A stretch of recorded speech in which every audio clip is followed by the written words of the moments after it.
राजधानी गान्तोक स्थित पाल्जर स्टेडियममा 4 दिवसीय 8th north east youth festival 2025 अर्थात् 8औं पूर्वोत्तर युवा महोत्सव 2025 17 मार्च 2025 को दिनदेखि प्रारम्भ भयो। सिक्किमका राज्यपाल श्री ओम प्रकाश माथुरले यस महोत्सवको विधिवत उद्घाटन गर्नुभयो। भारतका पूर्वोत्तर राज्यका आसाम बाहेक अरुणाचल प्रदेश, मिजोराम, नागाल्यान्ड, त्रिपुरा, मेघालय, मणिपुर, सिक्किम अनि एनएसएस अनि एनवाईके का युवा वर्गले यस महोत्सवमा भाग लिइरहेका छन्।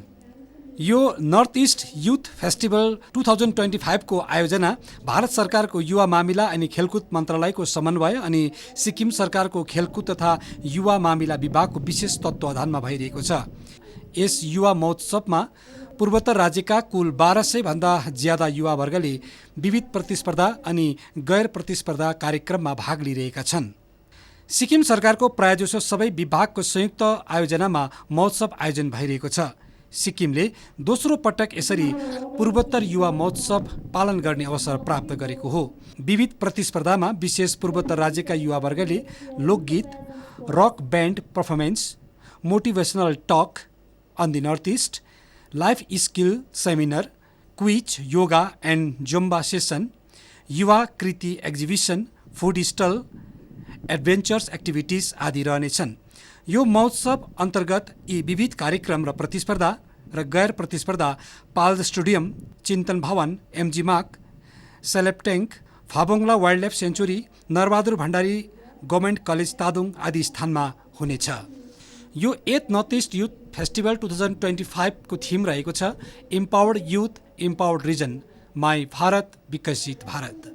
यो विविध उद्घाटन समारोहमा सिक्किमका राज्यपाल श्री ओम प्रकाश माथुरले झण्डा उत्तोलन गरेर 17 मार्चको दिन यो कार्यक्रमलाई विधिवत उद्घाटन गर्नुभयो। तत्पश्चात पूर्वोत्तर राज्यका सहभागी युवा वर्गबाट दिएको सलामी ग्रहण गर्दै लोक संस्कृति पोसाकको साथमा सजिएका युवा वर्गलाई ऊर्जा प्रदान गर्नुभयो। अनि पछि 4 दिवसीय 8th north east youth festival प्रारम्भ भएको घोषणा गर्नुभयो।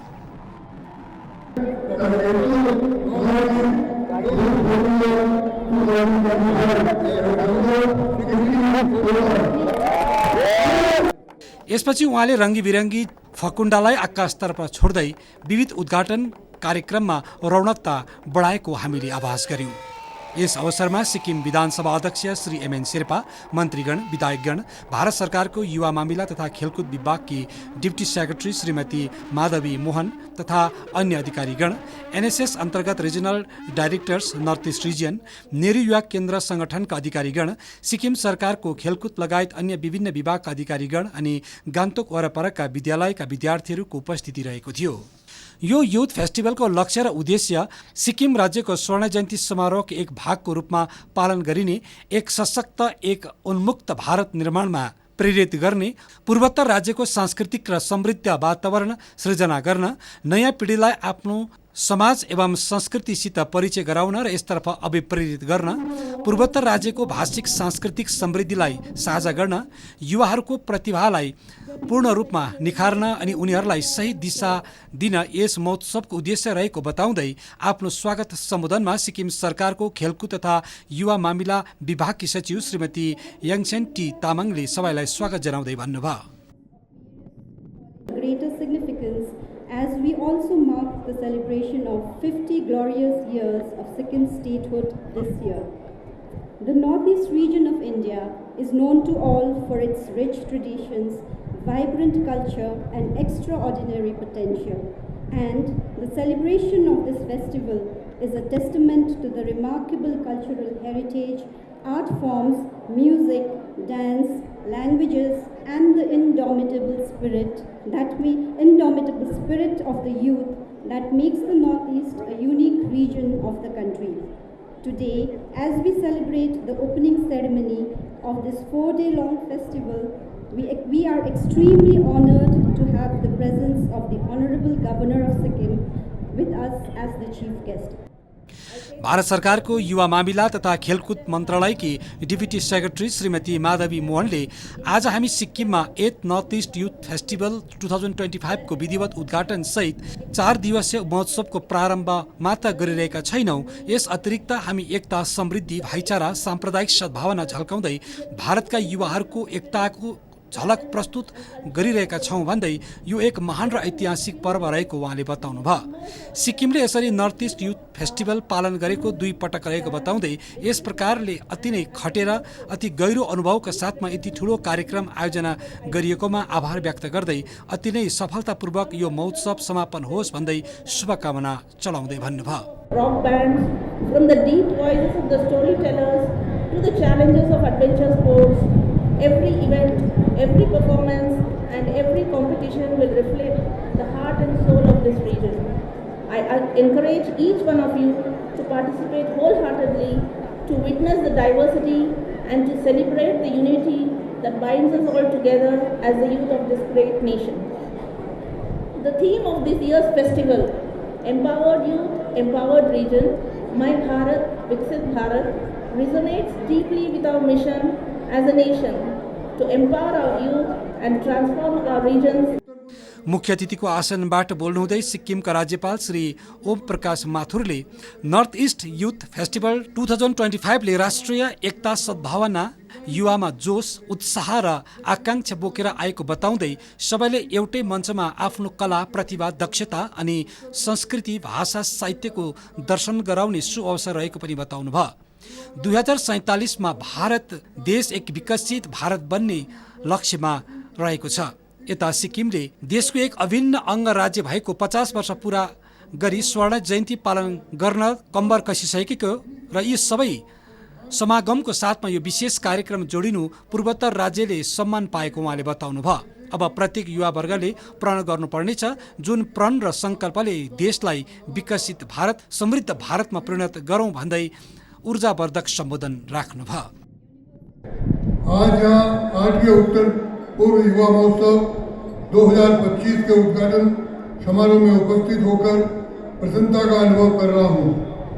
ये महोत्सव न केवल उत्तर पूर्व भारत के युवा शक्ति का प्रदर्शन बल्कि हमारे विविध पूर्व सांस्कृतिक धरोहर का उत्सव भी है। केंद्र सरकार के युवा एवं खेल मंत्रालय द्वारा आयोजित 8वां उत्तर पूर्व युवा महोत्सव का हमारे स्वच्छ, शांत और समर्थ सिक्किम को मेजबानी करने का अवसर प्राप्त हुआ है।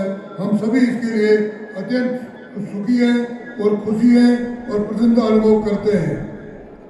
आज इस मैदान में हमारा राज्य हजारों युवाओं प्रतिभा और उनकी ऊर्जा, उत्साह और उमंग का साक्षी बनने जा रहा है।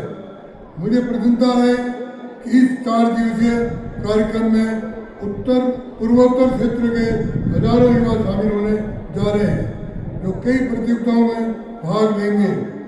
मुझे विश्वास है कि ये महोत्सव उत्तर पूर्व राज्यों की युवा प्रतिभाओं को एक मंच प्रदान करेगा और क्षेत्र की समृद्ध सांस्कृतिक धरोहर को भी उजागर करेगा। प्रिय युवा मित्रों, आप नए भारत के भविष्य के शिल्पकार हैं। आपकी सोच, आपकी मेहनत और आपके समर्पण से हमारा ये राष्ट्र नई ऊंचाइयों को छू सकता है। आदरणीय प्रधानमंत्री श्री नरेंद्र मोदी जी ने 2047 तक विकसित भारत की संकल्पना की है, जिसे साकार करने की जिम्मेवारी पूर्ण रूप से आप लोगों के हाथों में है। इस अवसरमा प्रतिष्ठित कलाकार डाक्टर मनोज राईद्वारा लिखित एवं कम्पोस्ट गरिएको अनि प्रतिष्ठित गायक कलाकार रेमन्ती राई, गीता शर्मा, रेवाज गुरुङ अनि डाक्टर मनोज राईद्वारा थीम सङ्गमा आधारित गायन प्रस्तुत गरियो।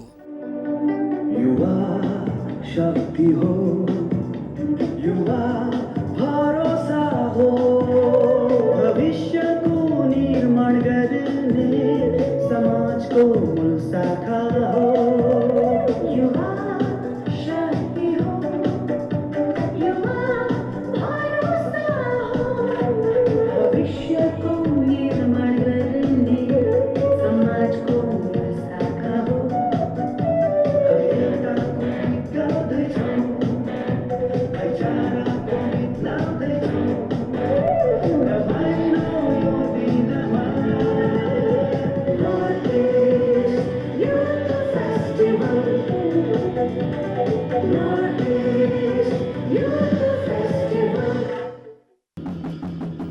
यस विशेष महोत्सवमा पूर्वोत्तर राज्यका सबै युवा कलाकारले आफ्ना राज्यको सांस्कृतिक प्रस्तुति प्रस्तुत गरेका थिए, जसले सबैलाई मन्त्रमुग्ध तुल्यायो।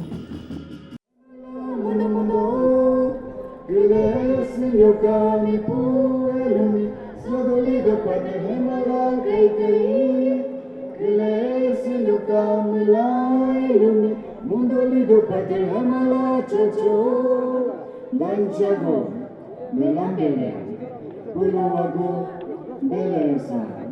Danjago, melambele, pulawago, beleza.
सुंदर मेरी आजू दबाई बारे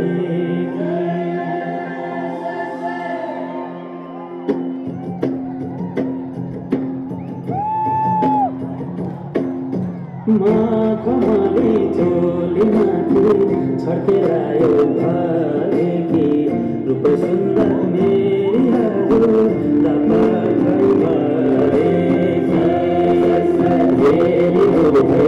रूप सुंदर मेरी आजू दबाई बारे